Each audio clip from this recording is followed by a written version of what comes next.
Welcome to the Creating Wealth Show with Jason Hartman. You're about to learn a new slant on investing, some exciting techniques, and fresh new approaches to the world's most historically proven asset class that will enable you to create more wealth and freedom than you ever thought possible. Jason is a genuine self-made multimillionaire who's actually been there and done it. He's a successful investor, lender, developer, and entrepreneur who's owned properties in 11 states, had hundreds of tenants, and been involved in thousands of real estate transactions. This program will help you follow in Jason's footsteps on the road to your financial independence day.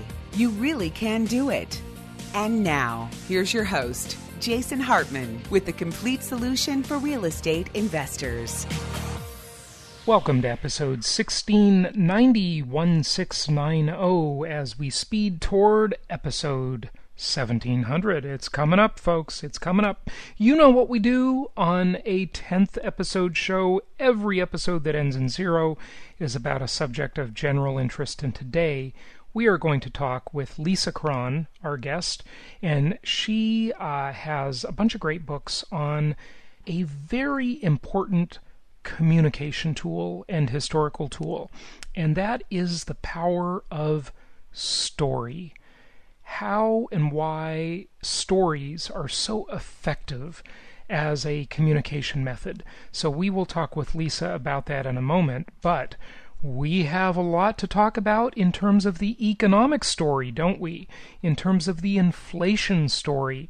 I'm looking at an article here entitled "Inflation Speeds Up in April as Consumer Prices Leap 4.2%, the fastest since 2008. And remember, when they say 4.2%, you know what that means, ladies and gentlemen. It means double that. It might mean triple that. I think anyone living in the real world with a normal income, spending money in a normal way on life's necessities, maybe a few pleasures here and there, but mostly on the necessities of life, would believe that inflation is easily 10 to 12% right now. And that means that those of you using my trademark inflation-induced debt destruction plan, you are winning. So congratulations. You know, what happened to Charlie Sheen and his winning? What happened to good old Charlie Sheen? I guess he's probably not doing all the winning he promised, as he was so upset with his prior producer. Remember that whole fiasco? It was entertaining to watch. Oh, Charlie, what happened to you anyway? This headline was inserted in another article in one of my newsletters. The writer here is saying that although it entitled "Inflation Explosion," although many economists were expecting a pickup in inflation, very few expected it to happen this soon or by this much. In an even harder slap to the Federal Reserve, core consumer prices. Now, you remember we've talked about core inflation or the core rate. That is inflation measured without food and energy included. And by the way, we've had John Williams on the show before. He's the founder of Shadow Stats and has some very good data on inflation and unemployment and really pretty much every statistic released by the powers that be and how they are so darn manipulated. But if you want to look at another measure of inflation, I would suggest learning about the Chapwood Index.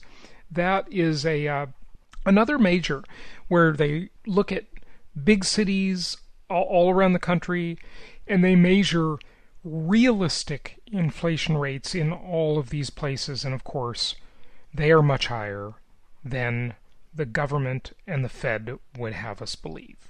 Okay, so this article goes on to say, so the core consumer prices, which we've discussed previously as the main metric the Fed watches, it excludes food and energy prices, experienced its largest annual gain since, are you ready for it? Wait for it, 1996.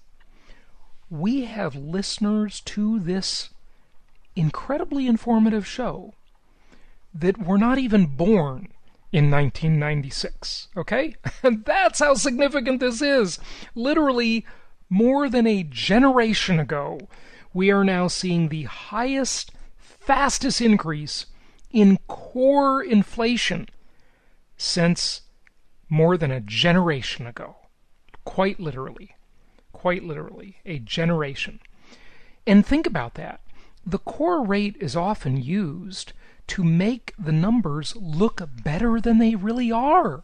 Because if we strip out food and energy, two things that nobody can live without, they are indexed into everything. Certainly energy is, and hey, you gotta eat, right? So there you go. Largest increase in a generation, and for the CPI, largest increase since 2008. And remember, these are the understated official statistics. So if you don't think inflation is a serious problem, think again. If only American problems stopped at inflation, last Friday's job report highlighted some serious issues in the economy, a new phase of a failed recovery, as that has yet to be addressed by policymakers. So that's true, and again, very uneven, no question about it. But what about rents? Many of you are wondering, with housing prices going through the roof, what's going on with the rents? Why are the rents lagging the prices so much? Look, folks, they always do that. That's normal. Don't panic. But there's a lot of rent increase pressure looming. Look at this one. And this is a Globe Street article. Single family, in terms of single-family housing, okay, because the article is all about real estate and housing. Single-family housing posts largest rent increase in 4 years.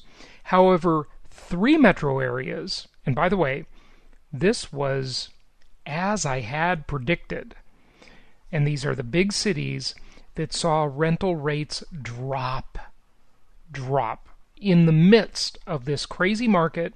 Some of these very urban areas are experiencing rent declines, and we all know that. We've reported on it. We've talked about San Francisco, New York, etc., and that's been very significant. But one of the things we have got to remember when we look at all of this is that lots of pressure to see those rents go up at a time when the housing payment has actually declined. So, I've taught you over the years about the double inflation arbitrage. Well, you get arbitrages from all sorts of angles. That's one of them, the one I just mentioned. One of our Empowered Investor Inner Circle members, David, posted, "It's official! 2 days after going on the market, our Ocala, Florida, single-family home has a tenant deposit. Rent will be $14.55 per month, a $160 per month increase. I'll take it." I agree with you, David. That was a good post. And folks, do not be afraid to raise your rents, and do not be too afraid, and I say that with a little bit of caution because I don't want you to take it too literally without advice, without good advice. Do not be too afraid to lose your tenant if they cannot afford the increase, and just get a new tenant who can. And this is what inflation does. It causes a decline in the standard of living. But what is all this leading to? Well, as I predicted last February, at the very beginning of the pandemic, as I predicted, I think we are seeing it now. We are seeing real signs of it, but it is going to become much more significant. And that is the S word. The S word. The word we really haven't thought much about since the Jimmy Carter era in the late 70s. What is the S word?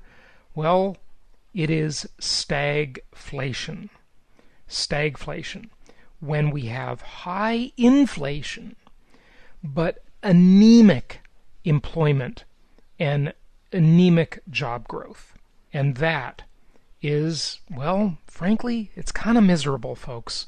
And that misery will affect a large part of the population. it probably won't affect you because you're listening to this show and you are taking action to do the right things to protect yourself from not only inflation, but stagflation. Because you want to have the highest, what I call ROL. Not just ROI. ROI, of course, return on investment. What is ROL? It's return on life. Return on lifestyle. So you get the most out of it. And as you see all of these bad things happening, bad fiscal policy, bad monetary policy, anemic job growth, where people are underemployed. Maybe they're not unemployed, but they're just underemployed. Or they're incentivized to stay home and be on the dole, which is only slightly better than misery, especially as inflation picks up. Your life is improving, your lifestyle is increasing, your investments are growing without you. It is a very, very wonderful thing. So we're going to help protect you from all of these crazy things that are going on in the world with these out-of-control governments, out-of-control central banks, out-of-control tyrannical policymakers, and so forth. And that's what we're here for. But before we get to our guest today, I want to remind you, because you've received some emails about it, if you are a member of the Empowered Investor Inner Circle, tomorrow night, Tuesday evening, we have our insurance panel, and I am super excited about this. We've got 4 insurance company owners, brokers, representatives, agents on that Zoom call tomorrow night, where we will be discussing how to get better coverage, better insurance policies at better prices, and how to do it with ease when you're working with a nationwide portfolio of properties. So that call is tomorrow night. For members, be sure to check the Empowered Investor Inner Circle community, our social network, and you already know how to do that. If you're not a member, join us. Go to Empowered REI, like real estate investing, empoweredrei.com, and become a member so you can take advantage of all of these valuable benefits of the Empowered Investor Inner Circle. Okay, it's a 10th episode today, so we've got Lisa Cron here. She is the author of many books about storytelling and communication and brain science. One of hers is called Wired for Story, and just talks about how brain science is so involved in the way we use stories and hear stories and the way it persuades people and the way we can change people's minds and change their outlook and influence people through the power of story. So let's get to that interview with Lisa right now. It's my pleasure to welcome Lisa Cron. She is the author of several great books. Her latest is entitled Story or Die: How to Use Brain Science to Engage, Persuade, and Change Minds in Business and in Life. Lisa, welcome. How are you? I am just fine, and it's a pleasure to be here. Good. Where are you located? I'm in Los Angeles. I grew up in LA. Fantastic. Why is story so important? This just seems to be the way humans are wired for story, right? We are literally wired for story. Story is built into the architecture of our brains. We use story, meaning narrative, to make sense of everything, which is why people sometimes make the mistake when they want to convince someone of something of giving them the facts, as if the facts alone will persuade, and they don't. In fact, lately we might notice that giving someone the facts just makes them angry, and there are biological reasons for that. You're referring to the political environment, I think, or the mask debate, or any of this stuff, right? Yeah, exactly. It doesn't have to do with facts, because what your brain does automatically when it gets a fact is it spins it into narrative. In other words, it takes the facts, and if we can unpack the fact, which is the other problem that people have when they just give facts, which is the assumption, as Chip and Dan Heath talk about the curse of knowledge, that because we can unpack a fact, we assume everybody else can too. But provided that we can unpack the fact, we spin it into narrative to think, okay, how will that fact affect us? Boots on the ground in our life. Is it going to help us achieve our agenda, get us closer to what we want, or is it going to get us further away? And that is literally how we make sense of everything. We make sense of everything through story, through narrative. And that's why if you want to create a story or change someone's mind, you have to know first how they're going to unpack that fact and what it's actually going to mean to them based on their worldview. as opposed to your worldview. And the problem that we have, and none of this is on purpose, all of this is tacit and beneath the surface. But the thing is, we, and by that I mean all of us, we don't see the world as it is. We see the world as we are. And in order to create a story that's going to convince someone else, you have to be able to step out of your worldview and into theirs. So you don't just see what they're doing, that's what you don't want them to do, what you'd like to change, but so that you really understand the why of it. And that's so Lisa, before we dive in deeply to the topic, which I can't wait to do, you started off by, explaining why story is important. Is there a biological reason for this? Why are we that way? I'd like to just back up and cover that first. The reason that we're that way goes to unpack what I just said. The reason we're that way is because we are wired to, it's like what they say on an airplane, right? Like put your oxygen mask on first before you attend to others. We're wired to really try to figure out how everything that we encounter, whether it's another person, whether it's an idea, whether it's something we want to do, how is it going to affect us, again, based on our agenda? And the way that we do that is through story, through narrative. In other words, how will that affect me given what I want? We never look at anything objectively. And I think that's one of the biggest problems that we have, is that the way that we thought that we approach the world and approach learning or doing anything is just a myth and wrong. The cornerstone of Western civilization, the notion that it's objective reason and logic and something objective and dispassionately is how we make decisions. And it turns out biologically, that absolutely isn't true, because we're taught, it's logic and reason that we use to make a decision. And emotion is something sort of ephemeral that's the nemesis of facts. And its goal is to have you make a wrong decision. And that actually biologically is not true. All emotion does is telegraph meaning. In other words, emotion lets us know what our rational analysis means to us and therefore what we should do. So it's not binary, logic or emotion. It's both. And at the end of the day, emotion is the decider. And that's what lets us know what things mean to us. Is emotion a shortcut? I don't know. Emotion is good and bad, right? Sometimes it hurts us. Sometimes it helps us, right? Yes, but it's always there. Every decision we ever make is emotion-based. I mean, what science will tell you now, this is not a metaphor. If you couldn't feel and process emotion, you couldn't make a single rational decision. I mean, sure, emotion, we can all get, and this is a word I wish we could just bring down to its very narrow, meaning, which is emotional, meaning, an emotion that's over the top. And, if you let it run away with you, you'll wake up in the morning and go, oh my God, why did I do that? And absolutely that can happen. But emotion itself and the notion of emotion is a constant. There is never anything that we ever experience or think about or read about that doesn't bring with it a chorus of emotion, which is a chemical reaction that our brilliant brain and nervous system then translates into feeling that lets us know what it means to us. So yes, emotion telegraphs meaning. Lisa, it's funny that we're talking about this because interestingly, I just read an article last week where someone, and this is a very anecdotal thing, I'm sure, but someone analyzed Mr. Spock's decisions on Star Trek and said that they really weren't that good, that Mr. Logical was not very good at making decisions, actually. Now, of course, that's all fiction, but maybe it's a metaphor for real life. I think that's absolutely true. And in fact, some of the best decisions he made, I remember that, was it a movie where he really gets together with his mother, who's an earthling, who really helps him have.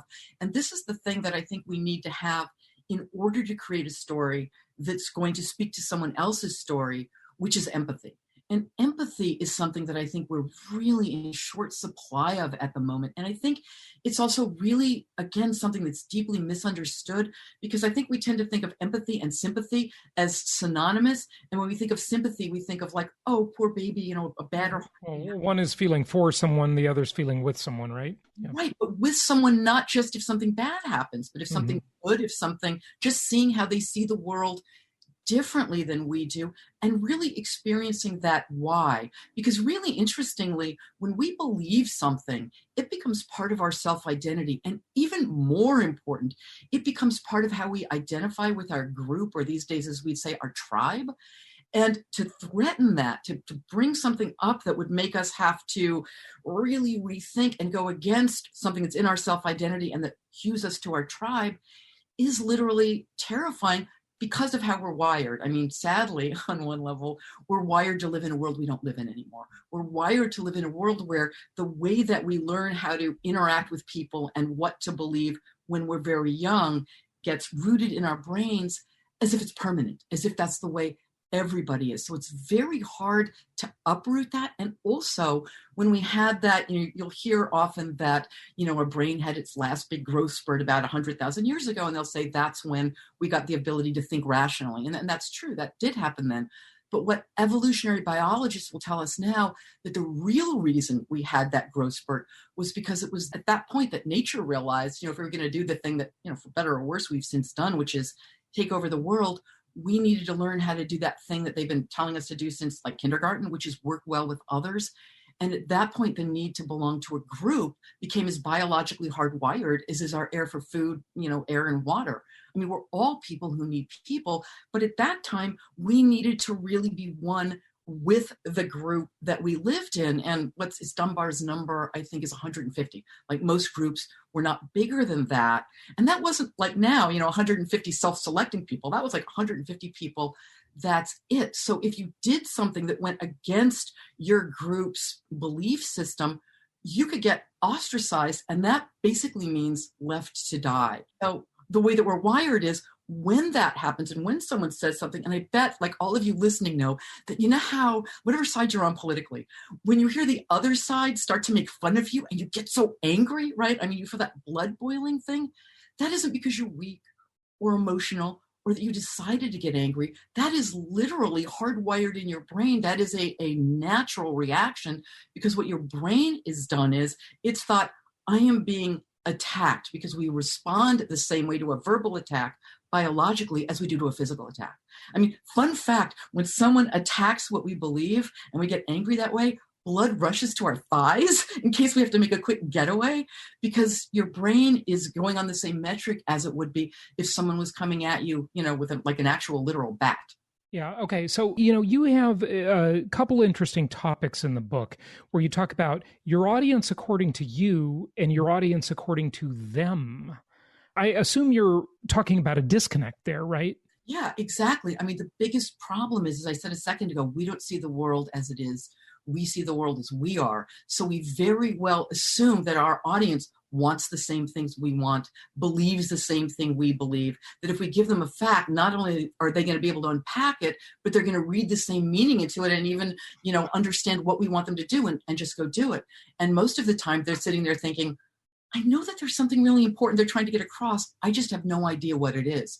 What you need to do is to dive into their world and how they see it, and not just what they believe, but why they believe it, because that way you can create a story that speaks your story to their story. But how do you do that? How do you know what they believe, or the world according to them, I guess? That's where it comes into, really serious market research and being able to step out of your shoes and really into theirs and really listen and ask, like active listening, where you're not judging, where you're not listening, and then you're going to poke holes in a logical argument. So when you say an audience, you're talking really one-on-one or someone or a small group versus a large audience?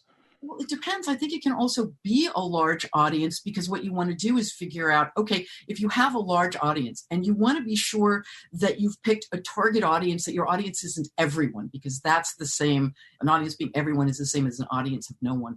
So when you figure out what that target audience is, it really is zooming down into who do you think that one representative of that audience is, and then really figuring out specifically what matters to them, what keeps them up at night, what they really want, how they see the world. And then they become often if you are going to create an actual story, and story can be 2 words. I'm not talking about a long or anything that's like, once upon a time. But once you really understand how they see the world, and what you're looking for is, when you do that, you're looking for what I like to call a misbelief. Meaning, and I don't mean a factual, logical misbelief, but a misbelief in terms of what is it that they believe that you know is wrong, that you have a truth that can set them free from that misbelief. It is the misbelief that's keeping them from hearing your call to action. And then you can create a story that will allow them to experience, to see what the actual truth is. And then they themselves come to the next step would be the realizing that what they thought, this misbelief that they thought was helping them, actually has actually been keeping them from getting what they want. Once they have the realization, then their internal belief system transforms internally, and externally, they then take that out into the world. And that's when they actually have the aha moment. It's not that you've told them what to do. They've intuited it. It becomes, they're not doing it because you're telling them to, because let's face it, whoever does anything because we tell them to, they do it because they want to. And then becomes something that they can go out and actualize and have that sense of purpose, which is, I think, the thing that actually, makes us happy way more than, going to Disneyland or something. I mean, I think you kind of covered this, but I just want to make sure we get this one point. Everybody's got their hidden resistance of why they resist what we're trying to convince them of, right? How do we identify that? How do we know what their resistance is? I know you mentioned research earlier and so forth, and it might be with someone you know intimately, right? So the research is just what you do is you engage with them, and it's not necessarily like market research. But how do we identify their resistance? This is the hard part. I mean, this is truly the really hard part, but it is coming down and being able to identify. I mean, first you want to identify, to have some notion of what you want your call to action to be. What do you actually want it to be? And then you would go in, and once you have some notion of that, you can go into why, in their view, wouldn't they already be doing it? And that comes into asking questions and keeping asking often why, and not judging. I mean, the most important thing is not judging, not shaming, but continue, even just a thought experiment. Okay, why wouldn't they do that? Okay, well, there's that. Then why wouldn't they do that? Well, what does that really mean? And or continually asking, and so I want this, I believe this. Okay, and so where will that take you? Well, it's because of whatever that is. Okay, but what would the conclusion therefore be? Why is that important? And often you can get down to the actual, real, true reason they're resisting, because it's almost never what they say that it is. I mean, I can give you a couple of examples using, where focus groups were used, if that would be helpful. That's more corporate, I think, right? And I don't want to go too corporate because most people don't have a focus group available to them. Okay.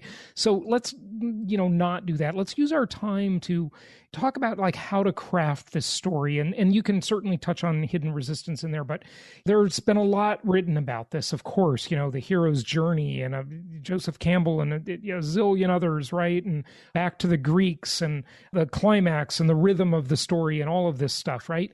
You talk about the core conflict. You talk about keep it specific. Talk about if, then, therefore, and, no place like aha, right? And the aha moment. Tell us about those things.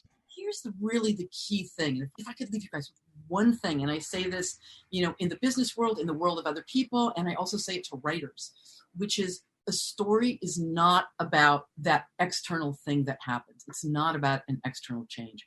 The story is about an internal change. And that is true if you're trying to change somebody's behavior, as well as if you're trying to write a novel or a screenplay or a movie.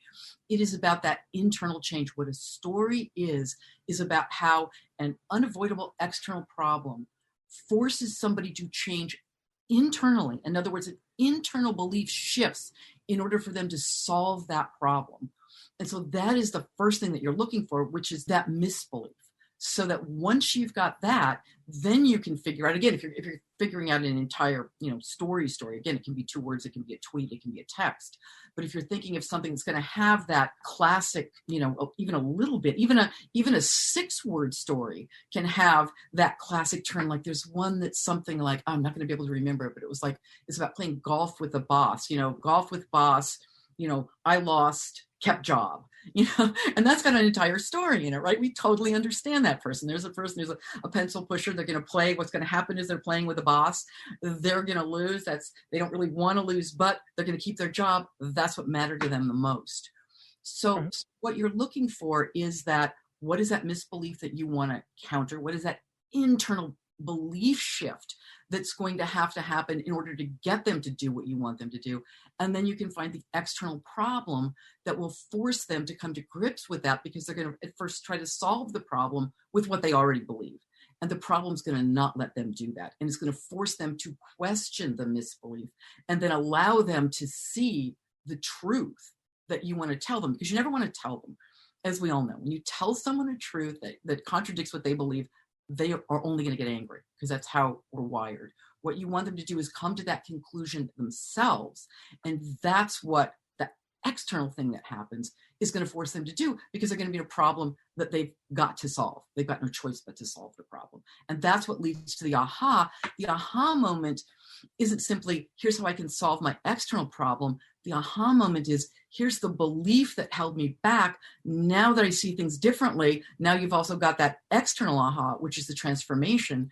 And they're going to go out now and do something differently.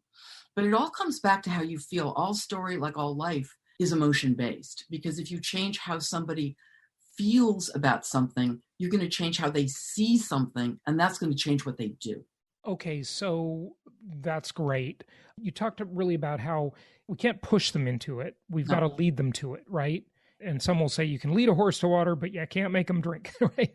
But at least you let them, right? You didn't push them, right? You can't push them to water at all, probably. So how do we do that? Just more on anything more we can learn about how specifically to make that happen, or how to use emotion. I mean, you do it with emotion. Here's the thing about emotion then.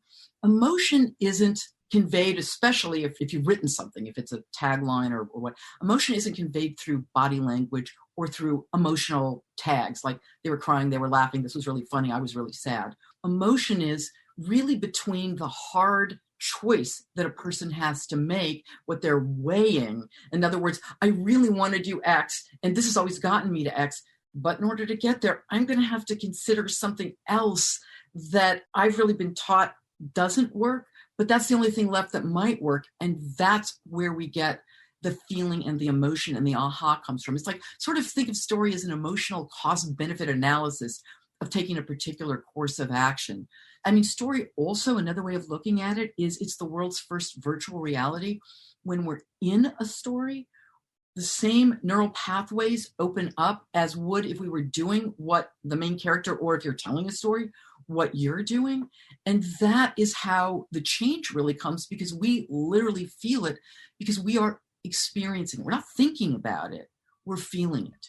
You know, I referred to the hero's journey earlier, which is probably the most popular, arguably, story methodology. Would you agree with that? Yes, I think it is. Absolutely. Okay. I don't know that your methodology is a competitor to that at all, you know, or not, but I just wanted you to comment on Campbell and his work and the hero's journey stuff. I will say what I always say about all story structure books, starting from the hero's journey on up. And this is incendiary, both literally and figuratively. All right, go for it. We need emotion. Exactly. If it was up to me, I would burn every copy of the hero's journey and every book from then to now that goes to story structure, because it is a complete misnomer. It's plot structure. It's about external things that have to happen at a certain point in time. Even if they're talking about some internal change, it is completely non-specific. Story structure and story is organic. It is bottom up, not top down. Story structure is the byproduct of a story well told, not something you can write to externally. And I'm constantly telling writers this, because you end up with, sadly, if you want to talk about the writing world, you end up with 99.9% of the manuscripts that come into editors and agents, which are, nothing but, as I'm fond of saying, they're nothing but a bunch of things that happen, because they're not about anything. And a story has to be about something from the very first word.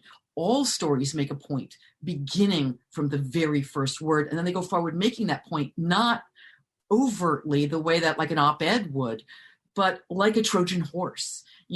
It's implied, and it's in the struggle that the character goes through, the person goes through as they're trying to figure out what to do.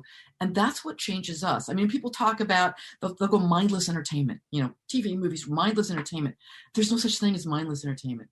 we're affected by stories every minute of every day, but you could redefine mindless entertainment as it comes in through our gut because, again, same neural pathways. We are literally experiencing what those characters are. So we're feeling it, and it makes the world look different. It shifts our belief system, but it doesn't go through the thinking part of our brain. So we can think of it as mindless in that way, which makes it kind of scary, when you think about it.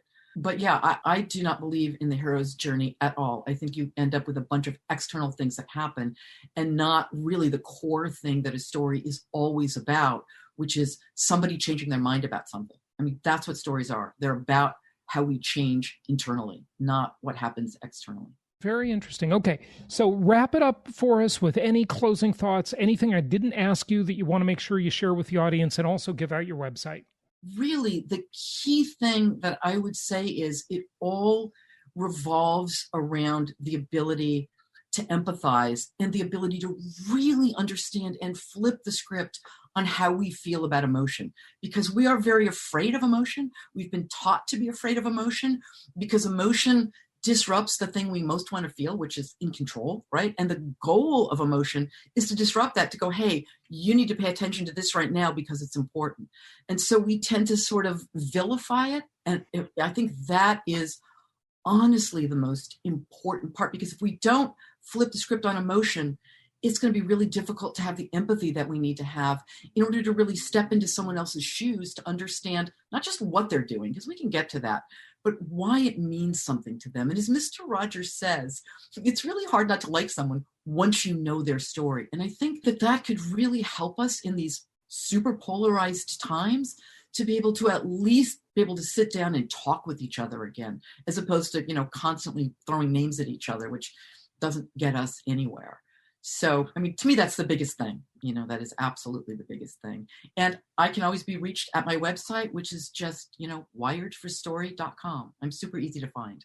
Excellent. Good stuff. And we didn't mention it, but how long have you been studying and writing about story, Lisa? Because you've just got a huge body of work on this. Decades, for truly decades. Wow. I've been doing this for decades. Yeah, I mean, I love story. Again, it's the only thing that changes us. We think in story.